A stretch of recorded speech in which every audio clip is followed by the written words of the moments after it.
பஞ்சாப் மாநிலம் அமிர்தசரஸ் நகரில் உள்ள பொற்கோயிலுக்கு அருகிலுள்ள ஒரு திடல்தான் ஜாலியன் வாலாபாக் திடல். 1919ஆம் ஆண்டு ஏப்ரல் 13 அன்று சீக்கியர்களின் புனித நாளான பைசாகி தினத்தில் ஆயிரக்கணக்கானோர் இந்த ஜாலியன் வாலாபாக் திடலில் குவிந்திருந்தனர். பிரிட்டிஷ் அரசு அங்கு ஊரடங்கு உத்தரவை போட்டிருந்தது. அங்கிருந்த மக்களில் பலருக்கும் ஊரடங்கு உத்தரவு என்றால் என்ன என்று கூட தெரியாத நிலையில் இருந்தனர். சீக்கிய குரு கோவிந்த் சிங் குழந்தைகள், பெண்கள், ஆண்கள் என அந்த திடலில் மக்கள் கூட்டம் அமைதியாக அமர்ந்திருந்தது. அந்த காலகட்டத்தில் பிரிட்டிஷ் அரசுக்கு எதிரான புரட்சியை அடக்குவதற்கு ரவுலட் சட்டம் என்ற சட்டத்தை பிரிட்டிஷ் அரசாங்கம் கொண்டு வந்திருந்தது.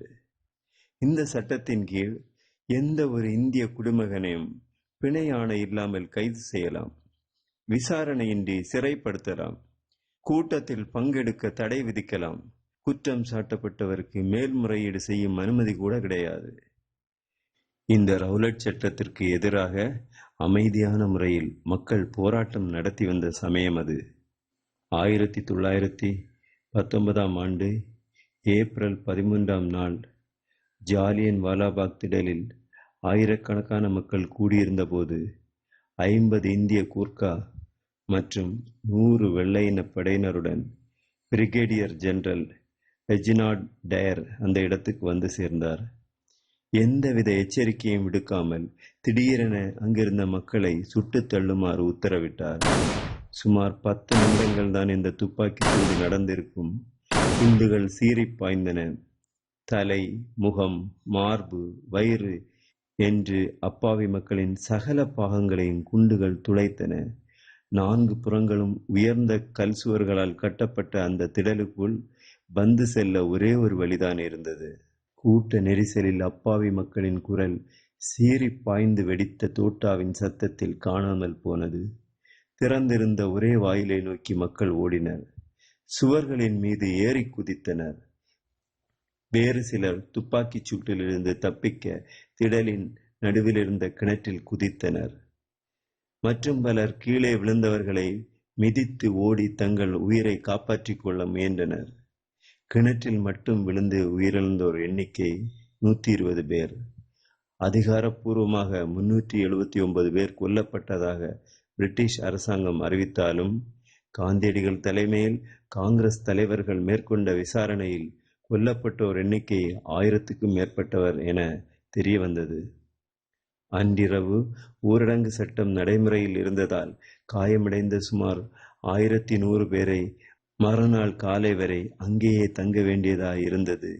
மிகவும் பரிதாபத்துக்குரியதும் கொடுமைக்குரியதுமாயிருந்தது. இந்த சம்பவம் இந்தியாவை அதிர்ச்சியில் உறைய வைத்தது. அதுவரை பிரிட்டிஷ் அரசுக்கு எதிராக நடந்து வந்த போராட்டங்கள் மேலும் அதிகரித்தன. ரபீந்திரநாத் தாகூர் அவர்கள் பிரிட்டிஷ் அரசு தனக்கு வழங்கிய நைட் பட்டத்தை திருப்பி கொடுத்தார். காந்தியடிகள் அவர்கள் பிரிட்டிஷ் அரசு வழங்கிய ஹைசர்-இ-ஹிந்து என்ற பதக்கத்தை திருப்பி கொடுத்தார்.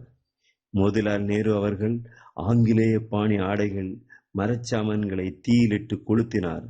அன்றிலிருந்து இந்திய உடைகளை மட்டுமே அணியத் தொடங்கினார்.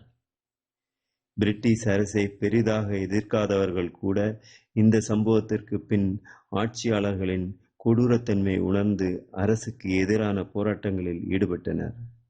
1919ஆம் ஆண்டு ஆகஸ்ட் மாதம் 22ஆம் நாளன்று ஜெனரல் டயர் தனது மேலதிகாரிகளுக்கு அளித்த வாக்குமூலத்தில், நான் அங்கு போனது வெறும் கூட்டத்தை கலைக்க மாத்திரமல்ல, மக்களின் நெஞ்சிலே ஒரு குலை நடுக்கத்தினை ஏற்படுத்துவதற்காகத்தான் சென்றேன் என்று கூறினார்.